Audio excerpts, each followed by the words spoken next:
সবাই কেমন আছেন? আশা করছি যে যেখানে বসে আমার এই ভিডিওটি দেখছেন আল্লাহর রহমতে সবাই ভালো আছেন। আলহামদুলিল্লাহ আমিও আপনাদের দোয়ায় এবং আল্লাহর রহমতে অনেক ভালো আছি। তো অনেকদিন যাবৎ কিন্তু আপনাদের সাথে কোনো ভিডিও শেয়ার করা হচ্ছে না। তো পারিবারিক একটু ব্যস্ততার কারণে আমি ভিডিওগুলো আপনাদের সাথে শেয়ার করতে পারিনি। তো এই ভিডিওটা কিন্তু আপনাদের সাথে অনেক আগেই শেয়ার করার কথা ছিল। তবে ভিডিও এডিটিং এবং ভয়েস দেওয়ার সময় এবং মন মানসিকতা কোনোটাই ছিল না। তো আলহামদুলিল্লাহ সেই সময়টা কাটিয়ে উঠতে পেরেছি। তো এখানে আমি একটি বেবি ফ্রকের মধ্যে ডিজাইন করে নিয়েছি একটি গাঁদা ফুলের প্যাটার্ন। তো তো এখানে গাঁদা ফুলের যে পাতাটা আমি ড্রয়িং করেছি সেটা ড্রয়িং করার সময় কিন্তু আমি মোবাইলের ক্যামেরাটাই অন করতে ভুলে গিয়েছি। ড্রয়িং করার পরে দেখি যে ক্যামেরাটাই অন করা ছিল না।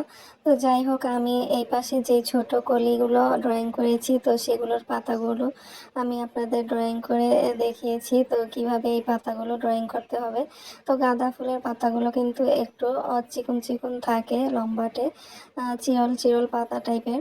তো সেভাবেই কিন্তু আমি এই পাতাগুলো ড্রয়িং করার চেষ্টা করেছি। আর মাঝখানে যেহেতু পুরোটা ভরাট হবে তো সেজন্য আমি একটু ফোঁটা ফোঁটা দিয়ে নিলাম ড্রয়িংয়ের দেখার সুবিধার জন্য।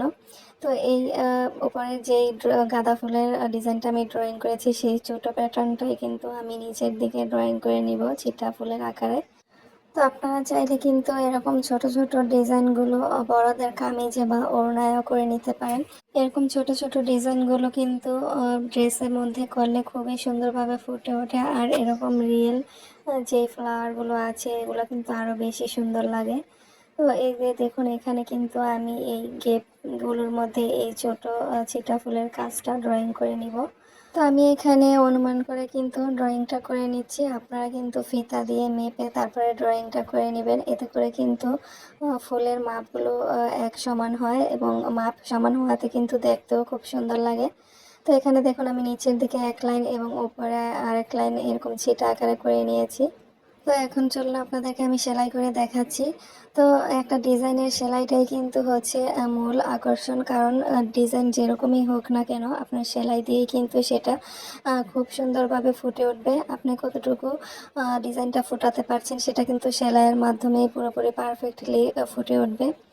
তো এখানে আমি ডালের কাজটা করে নিচ্ছি। তো ডালটা যেহেতু একটু আমি মোটা রাখবো এই জন্য কিন্তু আমি এখানে 3 লেয়ারে ডালের কাজটা করে নেব। আর এখানে আমি 3বার করে কিন্তু এখানে আমি ডালের কাজটা ডাল ফুল সেলাই দিয়ে করে নিয়েছি।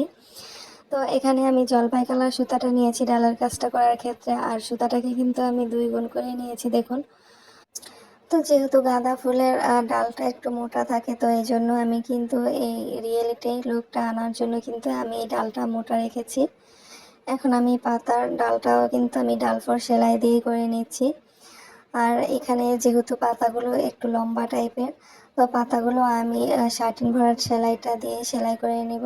আর শার্টিন ভরাট সেলাইটা এখানে করার ক্ষেত্রে কিন্তু দেখুন আমি একটু লম্বা করে করে নিচ্ছি। তো এই শার্টিন ভরাট সেলাইটা কিন্তু অনেক রকমভাবে করা যায়। তো এখানে পাতাটা করার ক্ষেত্রে কিন্তু আমি একটু লম্বা শেপ করে করে নিচ্ছি। এতে করে কিন্তু পাতার শেপটা খুব সুন্দরভাবে ফুটে উঠবে। আর আপনারা নিশ্চয়ই জানেন যে গাঁদা ফুলের পাতাগুলো একটু চিকন চিকন চিরল টাইপের হয়ে থাকে, একটু ঘন হয়ে থাকে পাতাগুলো। আর পাতাগুলোও কিন্তু অনেক বেশি হয়ে থাকে। তো সেই চিন্তা করে কিন্তু আমি রিয়েলিটি লুকটা আনার জন্য এইভাবে করে নিয়েছি। তো কতটুকু রিয়েলিটি লুক আনতে পেরেছি জানি না, আপনারা কমেন্টস করে অবশ্যই জানাবেন কেমন হয়েছে এই পাতার ডিজাইনটা। তো একইভাবে কিন্তু আমি সবগুলো পাতা সেলাই করে নিয়েছি দেখুন।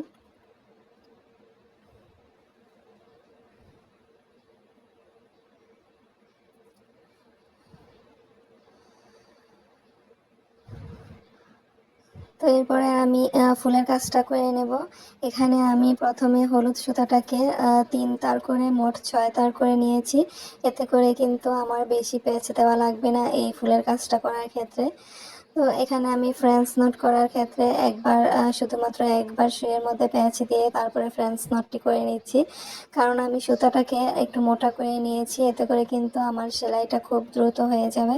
তো আপনারা যদি চান তাহলে সুতার পরিমাণটা আর একটু কমিয়ে নিয়ে সুইয়ের মধ্যে প্যাচ একটু বেশি করেও দিয়ে নিতে পারেন। তো এভাবে করলে আমি যেভাবে করেছি সুতাটাকে একটু বেশি করে নিয়ে, তো এভাবে করলে কিন্তু আমার কাজটা খুব দ্রুত শেষ হয়ে যাবে, যেহেতু এই ফ্রেঞ্চ নোটগুলো করতে অনেকটাই সময় লাগে আর এই ফুলটা পুরোটা ভরাট করতে কিন্তু অনেকটাই সময় লাগবে। এখানে দেখুন আমি অর্ধেকটা কিন্তু আমি হলুদ সুতা দিয়ে করে নেওয়ার পরে তারপরে কিন্তু অরেঞ্জ কালার সুতাটা দিয়ে কিন্তু আমি এই কিছু অংশ করে নেব। তো এই ফুলের কাজটা কিন্তু আমি 3 কালার সুতা দিয়ে করে নেব, শেড আকারে করে নেব। তো আপনারা কিন্তু শুধুমাত্র 1 কালার সুতা দিয়েও করে নিতে পারেন। তো গাঁদা ফুল কিন্তু হলুদ, বাসন্তী কালার, আবার একবারে লাল টাইপেরও হয়ে থাকে কিছু কিছু ফুল। তো গাঁদা ফুল কিন্তু অনেক ধরনের হয়ে থাকে। তো আমি আমার মনের মতো করার চেষ্টা করেছি, তো আপনারাও কিন্তু আপনাদের মন মতো চাইলে করে নিতে পারেন কাজটা। তো এখানে আমি 3 কালার সুতা দিয়ে করে নিয়েছি গাঁদা ফুলের প্যাটার্নটা। আবার কলিগুলো করার ক্ষেত্রে কিন্তু আমি এক এক রকম সুতা দিয়ে এক একটা কলি করে নেব। তো দেখুন এখানে আমি লাল সুতাটা দিয়ে কিন্তু বাকি কাজটা পুরোটা ভরাট করে নেব। আর এই কলির নিচের অংশটা দেখুন, যে সবুজ অংশটা থাকে কলির নিচের দিকে, এখানেও কিন্তু আমি ডালফোর সেলাইটা দিয়ে পুরোটা ভরাট করে নেব। তো এই কাজটা কিন্তু আমি ডালফোর সেলাই দিয়ে করাতে কিন্তু ফিনিশিংটা খুব সুন্দরভাবে ফুটে উঠেছে, কোনো রকম সুতা ফুলে থাকবে না। তো আপনারা কিন্তু এই ছোট ছোট ট্রিক্সগুলো ফলো করে কাজটা করলে কাজের ফিনিশিংটা খুবই সুন্দর হবে। তো এভাবে করে কিন্তু আমি পুরোটা কাজ করে নিয়েছি। আর যেভাবে আমি প্রথম ফুলের কাজটা দেখিয়েছি সবগুলো ফুলের কাজ কিন্তু আমি একইভাবে করে নিয়েছি, এই জন্য আর বাকি সেলাই আপনাদের দেখালাম না। তো ফাইনাল লুকটা দেখুন, ড্রেসের খুবই সুন্দর হয়েছে, কিন্তু একদম গাঁদা ফুলের রিয়েল লুকটা কিন্তু ফুটে উঠেছে। তো আপনাদের কাছে কেমন লেগেছে অবশ্যই কমেন্টস করে জানাবেন। আর আমার এই ভিডিওটি ভালো লাগে থাকলে লাইক এবং শেয়ার করে দেবেন।